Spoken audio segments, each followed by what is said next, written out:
Welcome in, everybody, on this longest day of the year. I think it's today, either today or tomorrow. Either way, it is still very, very bright outside at 8 o'clock. I love this. I wish it was always the case, but it is not.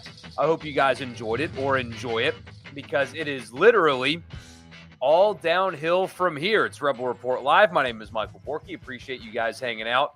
We are absolutely in the dog days of summer. And so if you're here talking Ole Miss sports, you are a dedicated one, and I cannot thank you enough for that. So glad you're here. Tonight we're talking offensive line. Really not much else going on, which is a good thing for football.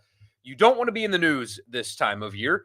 Generally speaking, if your team is in the news, then something is going wrong. There's an injury or an arrest, maybe something like that. There is very, very little positive news that can happen to a football team this time of year. So very little news on the Ole Miss front. And so because of that, we're going to talk about something that I saw earlier today.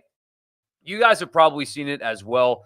We're talking experience on the offensive line. And quite frankly, I think what Ole Miss does on the offensive line this year is going to define the season, just define the team. If they are, we'll get to that in a second. I don't want to spoil my take. We'll get to that in just a second. Just a heads up as well. So next week, no streams. So no live on Sunday or Tuesday or Thursday. Taking a full week off. I will be back for a week from Sunday, so I will be back for Sundays, but nothing this Sunday, nothing Tuesday, nothing Thursday. We are headed to the beach. Little man's going to hang out with Pop-Up for about a week, and I cannot wait for that. I don't even care like that I'm going. It's more about how James can spend a week with the man who he's named after, and so that's where we will be. Therefore, no stream. So again, I'll be back a week from Sunday live with you. If anything newsworthy pops up, I might just record a selfie video or something. I'll have my iPad with me. So, if something does actually happen, I will bring that to you. But this will be the last time you hear from me for a little while. So appreciate you being here.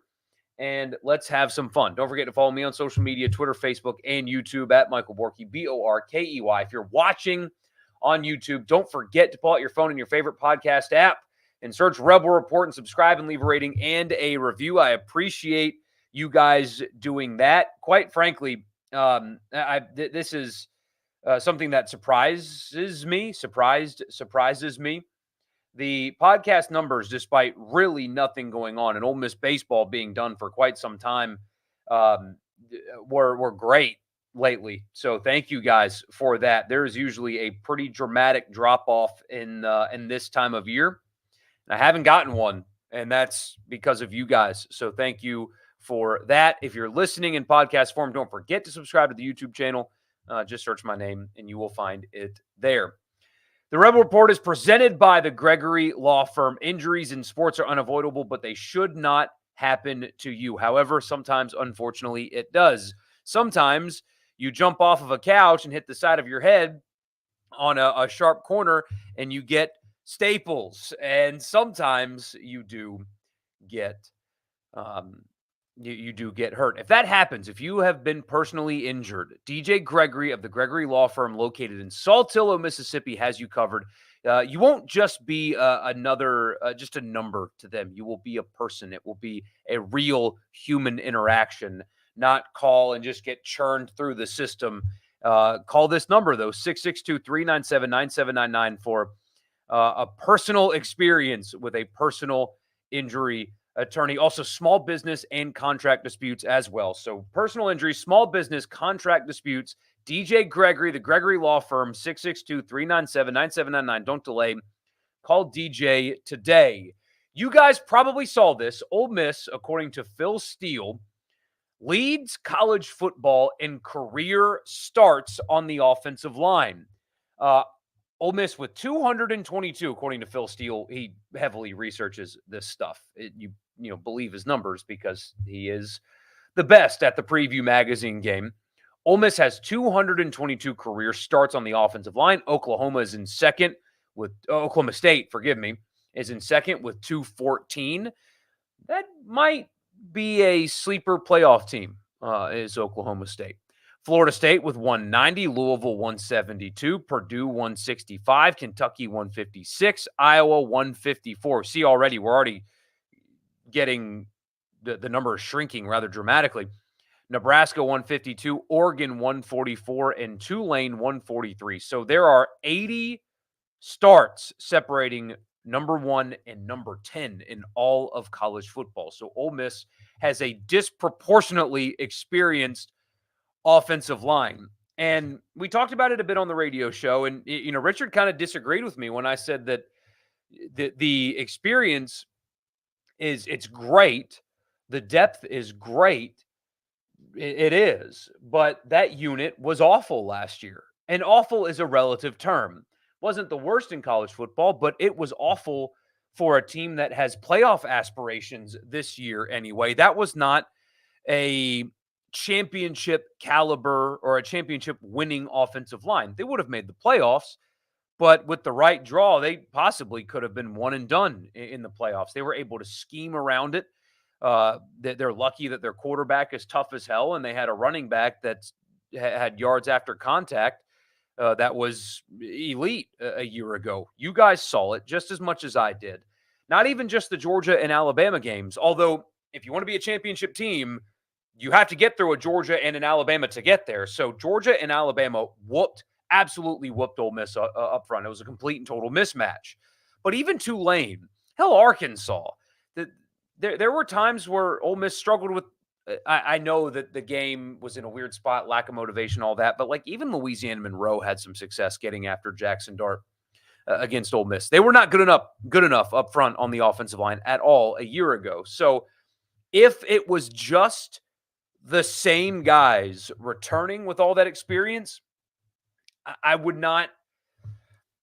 don't think it would necessarily be just this awesome thing. Now, it's noteworthy. It really helps with their depth having those guys. But if they did not add additions via transfer portal the way they did, then we would be talking about the Achilles heel of Ole Miss football in 2024. It would be the offensive line, regardless if they're all coming back or not. Well, they have another year. That doesn't matter. You saw the physical mismatch, and just one more year in the strength and conditioning program and one more year under John Garrison is not going to close the gap that you saw between them and that of Alabama and Georgia and even Tulane last year. So it's this weird thing where they had in return a bunch of guys, everybody that had eligibility on the offensive line for Ole Miss last year returned. So they return all those guys, but they also desperately needed to add to that experienced group that is all coming back, or else they would have had a lower ceiling. We at least know what their floor is, and I think that's a really important thing. Their floor up front on the offensive line, they have a really high floor. They have dramatically increased their ceiling as well. So it's a really cool stat. It's a really important thing. This is a team that's going to be able to survive an injury or two. Like if, let's say, Nate Kalepo gets hurt. Well, behind him, you've got, Reese McIntyre, who's played a lot, or I assume that they can get a lot of these guys that aren't expected to start, like Jaden Williams or Jeremy James, can slide down inside, maybe get them a little bit more flexible. If they're going to play at the next level, they need to be flexible as well. You can't. If you're a fringe guy, your best path to making a roster is being able to do multiple things. But anyway, they would be able to survive an injury or two up front on the offensive line and maintain competency because of who they return and their depth. If you look at tackle, they're 4 deep with experience at offensive tackle. That is a very, very, very rare thing. But to me, that experience only benefits in depth. They need, albeit super experienced guys as well, they need these portal guys to come in and hit. Their floor is really high, but their ceiling and what will define this team in 2024 is the hit rate on the portal offensive linemen. We know what they have. without those guys. It's experienced, helps with depth. It's got a really low ceiling. We know what their floor is.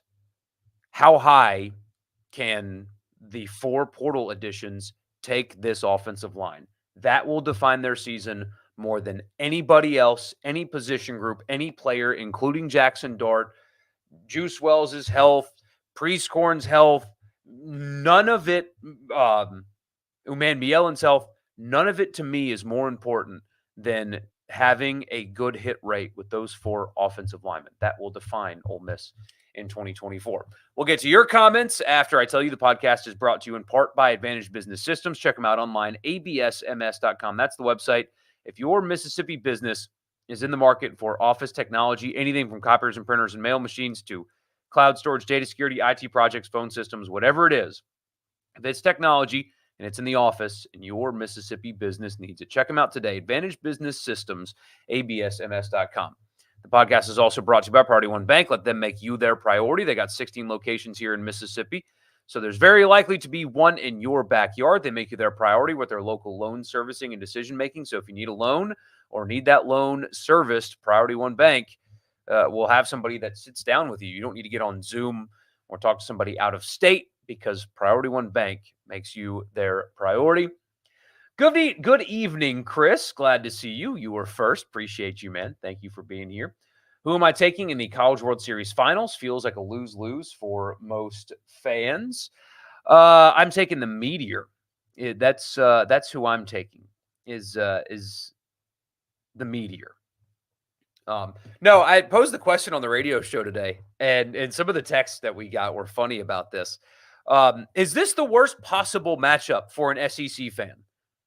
Like, if you asked SEC country, who are the 2 teams that you would like to see least in the College World Series National Championship Series, who would you pick? I truly believe the overwhelming majority would have voted this right here. I do. I really believe that this would have been the matchup that everybody would have hated. I'm going A&M because of pitching. Evening, William. Glad to see you. Pat says, glad we're talking O-line. Believe it was Max Chadwick yesterday said the Washington transfers would be a weak link. 2/5 of the Joe Moore Award winners are the weak link. Dark won't hit the ground once. Who is that? Oh, a Pro Football Focus guy? I'm good.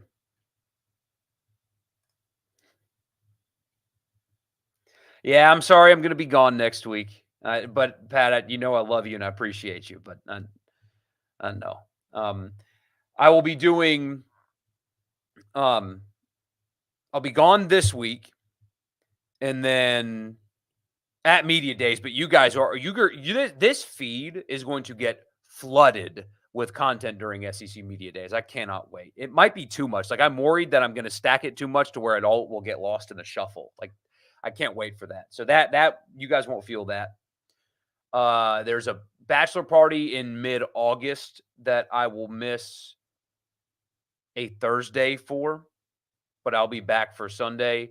And then that stupid wedding that I've been telling you guys about Georgia weekend. Although Haydad told me that I should go live after the game, after the reception, after the game, and I think I might just do that. Although I'm worried that I might get canceled for that. So anyway.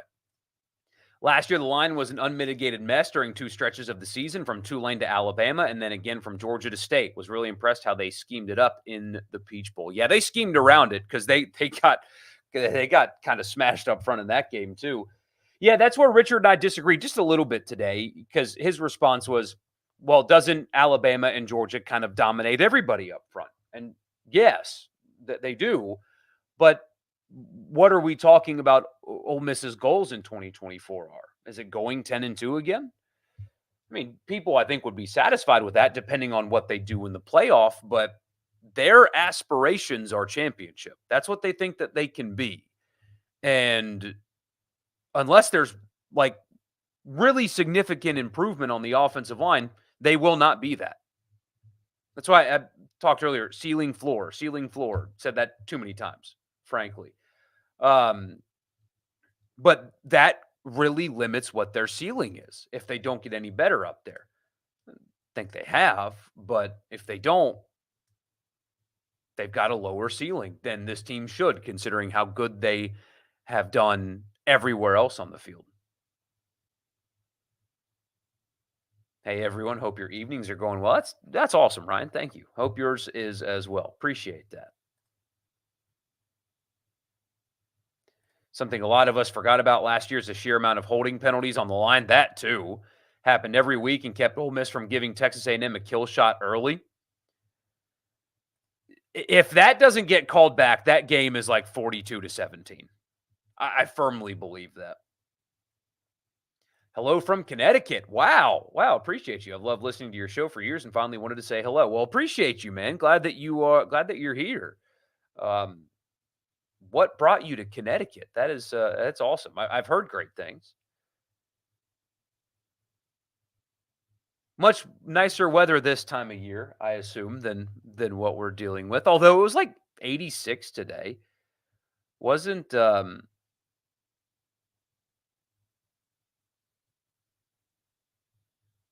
anyway. Wasn't too bad today. Sorry. Got distracted there with a message that I probably should respond to right now, but they can wait. A lot of people say we aren't even that good on the offensive line. Is the thing just, quote, serviceable? Who are those people? Because they're half right. I think, but again, we don't know what they're going to be because we haven't seen them do it yet. But serviceable is what if they didn't add anything, that would be a fair characterization. But when you've got guys with starting experience, I mean, like Jaden Williams, if he's not a starter on this team, that's a good sign for Ole Miss because he's competent. Is he elite? No, no. But he's capable. He's not bad by any stretch. So if he's not starting, that's a good thing. That's a really good thing. If Jeremy James is not starting, that's a good thing. If Reese McIntyre is not starting, that's a good thing. Because those guys have started for you. And that means they got beat out by better. That's a good thing. Seeing Blink 182 in Hartford next month. Oh, man, I'm so jealous. I had a chance to see them in Nashville as I was pulling up to SEC Media Days last year, but I got there like way too late. Got into town late and noticed some people like kind of rushing to the arena. And like I got to my hotel and looked up. I was like, hey, what's going on there? Because I know it's not a hockey game. It's Blink 182. And the concert had already started. And I regret not even showing up late, though. Pass blocking has got to get better. Run blocking got better as the season went on. Pass blocking's got to get a lot better. I think Diego Pounds and at least one of the Washington guys are going to make an impact. I could have this like wrong, but I do think that Diego Pounds was somebody that Jackson specifically like made sure was going to go to Ole Miss. So Scott can also play if needed, although I doubt he beats out the starting centers. I think that he's being overlooked. I know it was the Sun Belt, but man, his numbers at Southern Miss were really good. On paper, they should be more capable of road grading teams on the ground. Salting away a lead in Columbia or Baton Rouge, playing some ball control would be extremely helpful. And yes, this is a really good point. Just because they have an embarrassment of riches on offense doesn't mean they have to unleash it every game. And as we talked about before, Lane Kiffin appears to be content with not running up the score on everybody. He doesn't need to, chooses not to, kind of shuts it down. If they have a big lead at halftime, you can almost guarantee that the third quarter, they're going to be kind of going through it. But on the flip side, in a close game in the fourth quarter last year, that was when they played their best football on both sides of the ball. They were a great fourth quarter team last year, truly great. And second half to fourth quarter, because like Auburn, it was more third quarter when they started unleashing on them too. But isn't that interesting? when they play a good first half and build a comfortable lead, they kind of just shut it down and are content just going to the house. And when they turn it on in the second half, they were what they were a year ago. The Meteor, I'm dead. The classless gaudy orange, or the cult. I knew Tennessee would be in the finals when the check swing went their way. Absolutely. You got to get breaks like that, though, if you're going to win a championship. I'm taking them to win, and then we can have the discussion about how they've passed a ton of other notable SEC programs. They've passed one in particular, but I don't think you guys really want me talking about that tonight. I had an LSU person tell me today that even 10-2 with a playoff loss isn't good enough under Brian Kelly. They have to compete for a national title every year. Good luck on that. Well, guess what? They're going to be disappointed, and he's not getting fired. So if it's not good enough, well, then, I sometimes use the word unacceptable too often, because what does unacceptable mean? If it's unacceptable, that means when it happens, you do not let it happen again. There is a consequence for that. So let's say they go 9-3 and LSU fans, well, this is unacceptable. What are you going to do about it? Not going to fire him. So what are you going to do? Nothing. So it is acceptable to you. That's old man yells at cloud, but that is something that kind of cracks me up as a fan says, hey, this is unacceptable. Well, then why are you accepting it? Anyway. If Juice's injury carries over into the season and Deion Smith takes time to adjust, then who do I think is likely to jump up the depth chart? Harris Watkins and Caden Lee. That is my guess. I think they really, really like him. And I've been skeptical, and I know it's probably a stupid thing to do considering how hard that the Ole Miss coaches have worked to get Deion Smith there and on campus and ready. So clearly there's a reason that they've done that. But that they've had such a hard time on the academic side where really it just takes a little bit of effort, and that's really it, just a tiny bit as a football player to be academically eligible. And as they are waiting until basically the last minute to enroll him for academics, how can we be sure that knowing this offense and the playbook and where to be in doing that is going to be something that will just click and go? Wasn't it spring practice?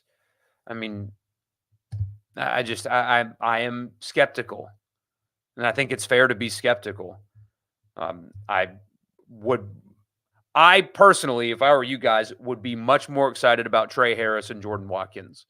I mean, you got and Juice Wells, if he is able to be healthy. He's out of the boot and all that. Might not be available week 1, but it's Furman, and next week is Middle Tennessee. So that's who I would be a lot more excited about, specifically Trey and Jordan. And if you get contributions from Smith, then great. But I think that's a cherry on top situation and not I got to see it first. It just the hoops that are having to be jumped through doesn't lead me to be super confident and high impact on a team that has the experience that this one has. Hope I'm wrong. But anyway. Will Tennessee fans bring mustard and golf balls to the championship series? The team that will never get old, by the way, the golf ball thing. Some joker threw a golf ball at Lane Kiffin. And they were pelting their own band and cheerleaders, by the way. Like, nothing happened to Ole Miss that night. Nothing. But their cheerleaders and their band got hit with stuff. Real smart. Real smart. The teams Ole Miss plays that could have some decent to good defensive lines include Georgia and then who? Kentucky and Oklahoma, I guess. South Carolina could be okay. LSU looks like they'll be very thin there. Yeah, it would be Georgia. Kentucky is going to be solid. Oklahoma is going to be pretty good up front as well. Those would be it. LSU can't even figure out how to use Harold Perkins with his talent. No kidding. Any updates on Centarian Perkins? He's kind of flown under the radar this offseason with the portal ads. Is he in the mix for a starting role? And what position does he likely play this year? I think he will start. I'm curious to see how they use him because I think that in a perfect world, Pete will use him where. So you saw it some last year, and it's something that drove Alabama fans nuts when he did it with Will Anderson a couple years ago. But I think in a perfect world, he would use Perkins as like that kind of edge guy that is also able to get out in the flats and get out and cover some too.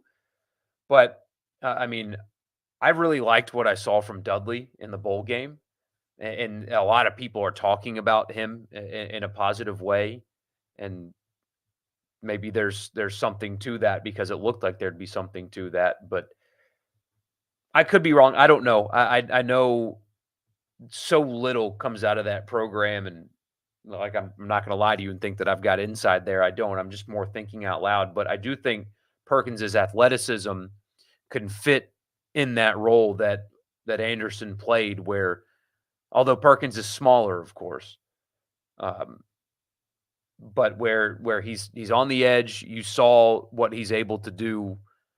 How his closing speed getting after the quarterback is there, but he's also athletic enough to play in space like a linebacker. I wonder, but Dudley did that really well last year too.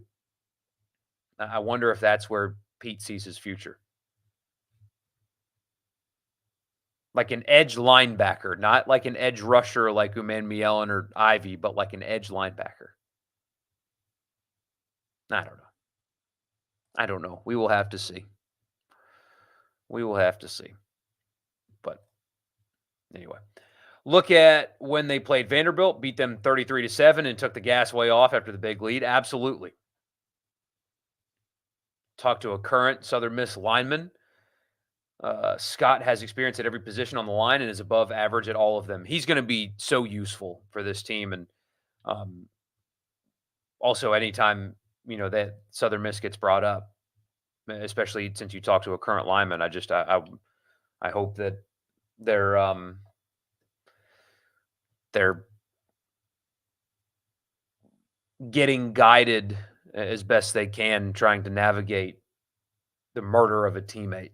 It's just a devastating, horrible situation there. 4 people, kids now have been arrested, an 18, a 17, and 2 16-year-olds. Allegedly stealing a car that he was inside. Well, just unbelievable.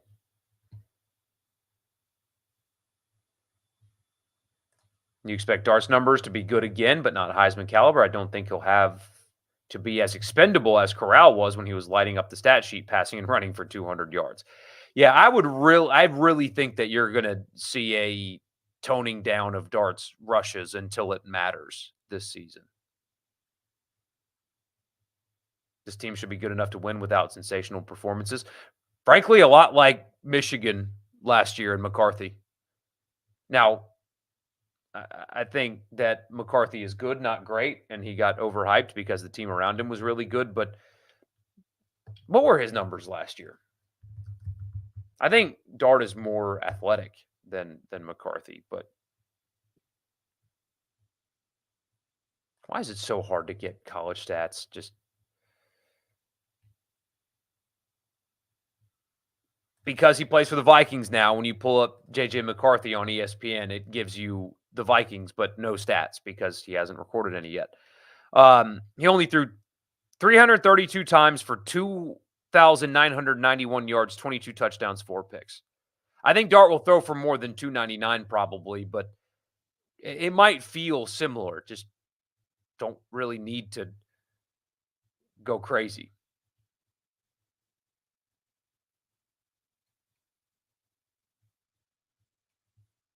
Regarding Deion Smith, if Jackson is flying out to California with the receivers to work out, I can imagine he's at least throwing with Deion this summer, so it may not be a bad transition to our playbook.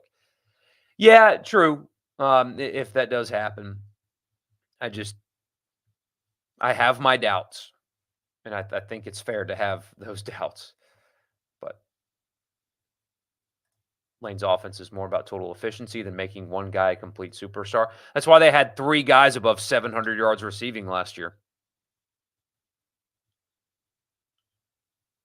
They limit it's and I don't know, nobody knows. I'm curious to see if they use more guys in 2024 because they have more guys, but they don't rotate a lot, but everybody involved gets the ball. You know what I mean? So they don't use a lot of guys, but they use every guy that they use. That is a very poor sentence, but I think you guys are following here. They they don't play a lot of guys, but every single guy that they play is involved in the offense. Grayson Saunier entered the portal. I saw that. I saw that. Probably going down a level. I think that in a vacuum is not a big deal. I do think the fact that they not only not have a portal player committed, but the few visitors they have brought in are committing elsewhere. I mean, it's a big concern. Um, there's a lot going wrong with Ole Miss baseball right now. And, there's still time. The portal is certainly not closed yet. They could recover. The new pitching coach could be a huge help. Mississippi State didn't do a good job in the portal last year. Not really. Actually did pretty poor in the portal last year. But new staff member was a major part in their turnaround and making the postseason again. So I'm not saying that's not possible, but nobody out of the portal yet. When you look around and everybody else in the SEC is getting multiple, and you're not. Now you're losing a player. It's bleak at the moment. It's really bleak. Remember when Michigan beat Penn State and didn't throw a pass in the second half? That was such an alpha move on Michigan's part. I mean, the score wasn't really anything. What was the final score of that game? Because what the point spread wasn't that much. It was 24-15. It was 24-15, and that was an ass whooping. It was a 24-15 ass whooping. Michigan lined up in just. William, my friend, we can talk about whatever we want. You say, I know the chat tonight was about offensive line. It can be about whatever you want. If you got a question or whatever, bring it. And you did. I want to talk about tight end. When was the last time that Ole Miss tight end room was this loaded? Imagine a goal line set with Prescorn and Daquan Wright. How do you defend that? Someone will be open. Yeah, Daquan Wright is an underrated pickup. There's so many underrated pickups on this team, but a guy that caught almost 400 yards worth of passes in the ACC last year, being your backup tight end, that's awesome in a lot of different ways. Because as you saw, what happens with one injury at tight end to this offense. Look at what they were without Prescorn last year, and then Hudson Wolf got hurt. That they, it takes a arrow out of their quiver. And I mean, Jonathan Mingo had to play tight end for a period of time just to have somebody at the position. And also, yeah, as the follow-up message says from Edward, tight end can also help alleviate some issues on the offensive line.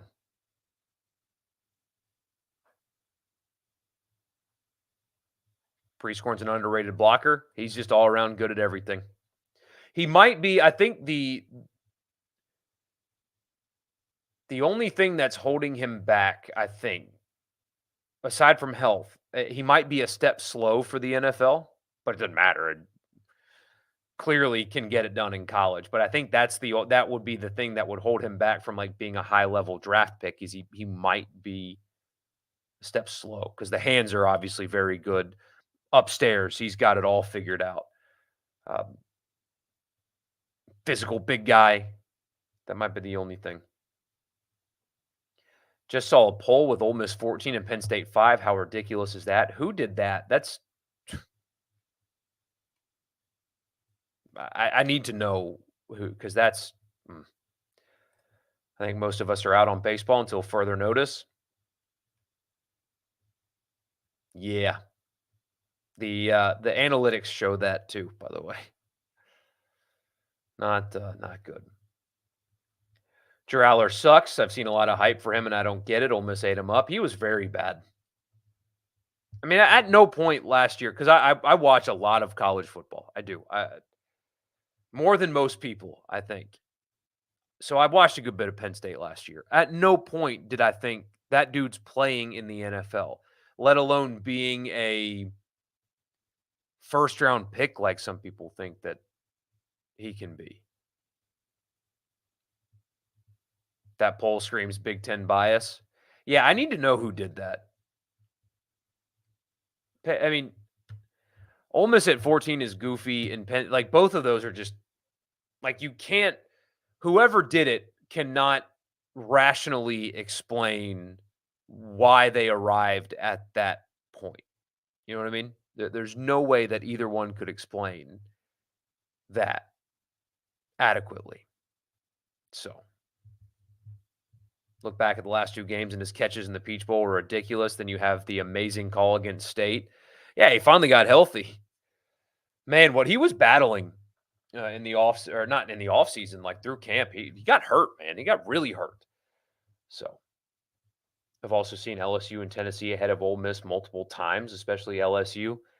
That is helmet bias. Is what that is. Helmet bias.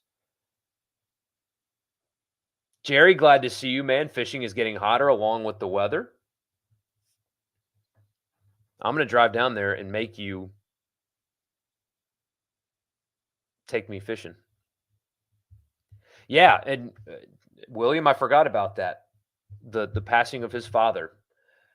Who remember that lawsuit that got dismissed that tried to claim that there was discrimination because Prescorn got to miss a couple practices after his father died. Did not miss a game, by the way. But he was not allowed to ghost the coaching staff for weeks. Remember that? Yeah. The fact that some people covered that, the way that certain people, a certain person, frankly, at ESPN covered that, I thought was really revelatory of what ESPN has become. Because, like, the talking head stuff, and somebody just sent me a link that says Stephen A. Smith was offered $18 million per year from ESPN and turned it down. I mean, can you fathom thinking that he's worth $18 million a year? But that's garbage, and everybody thinks that's garbage. But you would think that the reporting angle would have some integrity, and the way that that was covered and written about, on top of intentionally leaving out things in the suit that expose the ridiculousness of it, like being reinstated to the team and getting to choose what position they play, that was conveniently left out of the article, but it was in the suit. And also not linking to the suit so people could read it themselves. So the reporter intentionally pulled things from it that made Lane Kiffin look worse and intentionally left things out of the article that would have made the suit look the way it actually was, and then never linked to the suit for people to read it and form their own opinions. I mean, it's bad journalism for one, but it's intentionally bad. It was framed in a way to present a narrative as opposed to tell the story. And it's a shame what ESPN has become, because that was the pinnacle. I mean, this is all I've ever wanted to do. It's sports commentary. It's all I've ever wanted to do. And ESPN was the gold standard. That's what you wanted to be. You wanted to work at ESPN. And no, I'm not talking about an ESPN station where you buy airtime. I'm talking about working at ESPN in Bristol. I don't even think I would. They would have to pay me Stephen A. Smith money, and they wouldn't. So it's a shame. Of course he wouldn't have played. Of course not. You officially begin your weightlifting journey tomorrow. Just bought some pre-workout protein. Here goes nothing. So, not that I'm any kind of a fitness expert, but you can over protein. It depends on what you're wanting to do. Are you wanting to really bulk up and like be a bodybuilder? Then sure, take some protein and stuff. But if you're wanting to just kind of like lean up and build some muscle, you can do things with like dietary to where you don't have to do supplements. That can help. There are some people that swear by the supplements. The person that has the best physique that I know on this planet refuses. Just to each their own. But anyway, I don't know why I'm giving that advice. I mean, look at me. That was terrible. Prescorn was so tough and strong working through that. You couldn't even tell, which is, internally things were going on. Turning down 18 million is easy. If that's what they offer at the start, go for 28. Never take the first offer unless you are desperate. And if you do, the other side knows it. Heather Dinich was the reporter.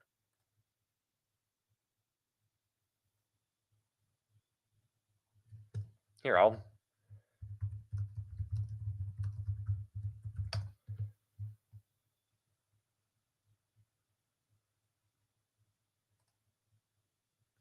find the article for you.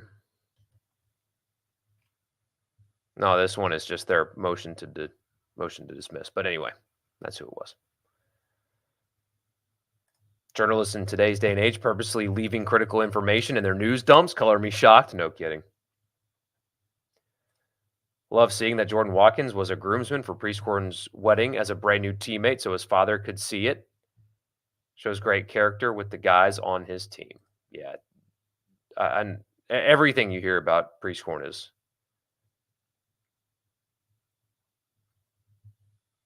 If that same suit happened and Lane Kiffin was the head coach at Auburn, Alabama, LSU, is it handled any differently? 100%. Covered differently. 100%. We know you secretly have the body of DK Metcalf. Yeah, buddy. Ooh, you guys are going to get some beach pictures. If you follow me on Twitter this week, I've been working out. Yeah. Be ready for that. Just don't show your girlfriends or your wives. I'm more than qualified to work for ESPN. Today I am. Don't change, man. I won't. I don't know how to. I'll work out at Globo Gym. What a great movie that is. Just goofy and fun, and anyway.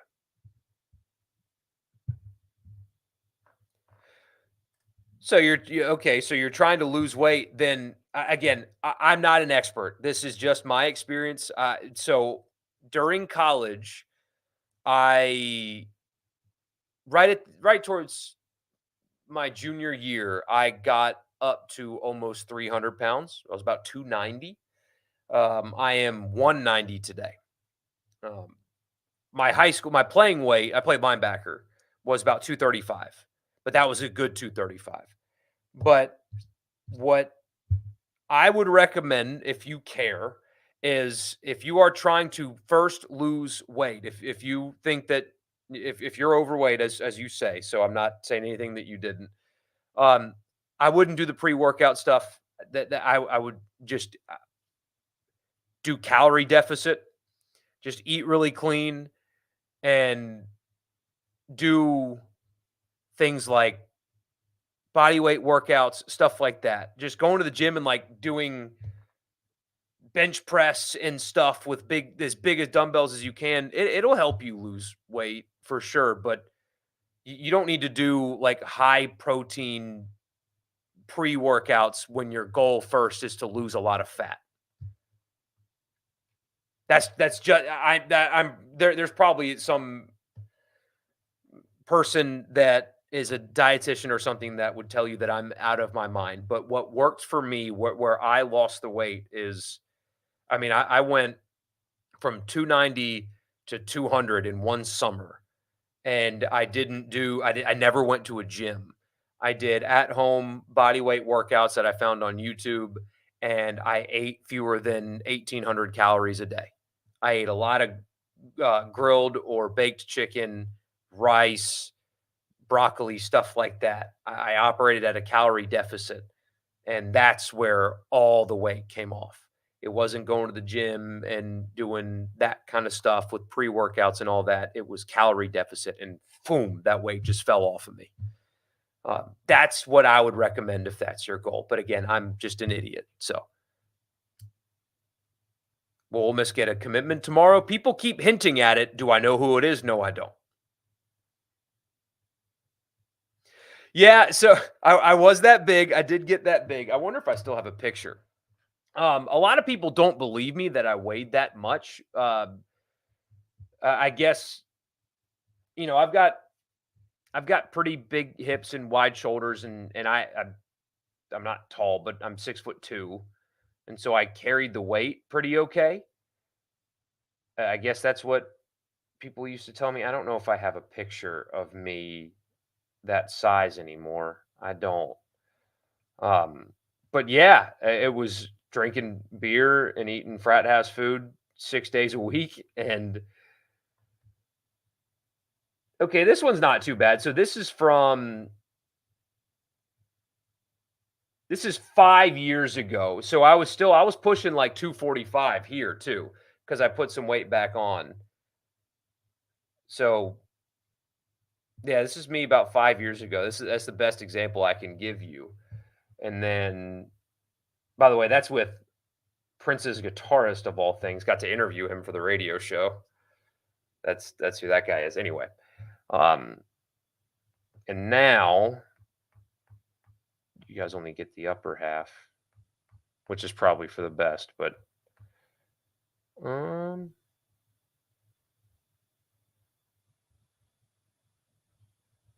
I don't have a good one to show you a frame of reference, I guess. But here's okay. This is me on the golf course a couple months ago. So that's not the best example. Add 50 pounds to that first picture I showed you. But yeah, it was just the fraternity house food and beer 6 days a week. That's that's what got me. So at your biggest around senior high school, freshman year in college, you were pushing 250, under 200 now for the first time and I don't know how long. Congrats, man. Sat through the first 30 minutes of Blades of Glory today and you're still bitter. Can't get those 30 minutes back. You didn't like it? Just eating healthy, not counting calories and running. And look, as long as it's clean, you can also, you don't have to go at a deficit if it's all clean either, if you're exercising every day. But again, I shouldn't be talking about this because I don't know what I'm talking about. I just know what worked for me, and that's it. Chicken and rice is king. Absolutely. Sports Illustrated's top 25 has Ole Miss at 16. Good Lord. Wide hips and yeah, my shoulders and my hips are wide. Is that a weird thing to say? Maybe. Guys, it's June 20th. I don't know. But yeah, I think that I was able to carry the weight a little bit better because it didn't look like I don't know. I don't. That's what people used to say to me. Is, "Oh, you don't look like it." Yeah, I was Anthony Richardson without any of the muscles. Without any of the muscles. I was a KA at Ole Miss is what I was. That was the fraternity. Um, to tell you the truth, I enjoyed every second of my college experience and all that. Made lifelong friends in the fraternity. I'm not involved at all. Like I don't keep up or pay attention or anything post grad. I just don't. That was a college thing, and that's all it was for me. So I don't know. I guess they're getting a new house. I know that, but no, I don't follow that anymore. Like I overheard somebody recently talking about their fraternity did a really good job last year with their rush class, and I thought, man, you're 30 plus years old. What the hell are you talking about? Why on earth is that something that uh, is not for me? It's just not for me at this age anyway. I hear you, Ryan. I appreciate you. So, look, this has been fun. I know we've kind of been all over the place, and that's okay because nothing's going on.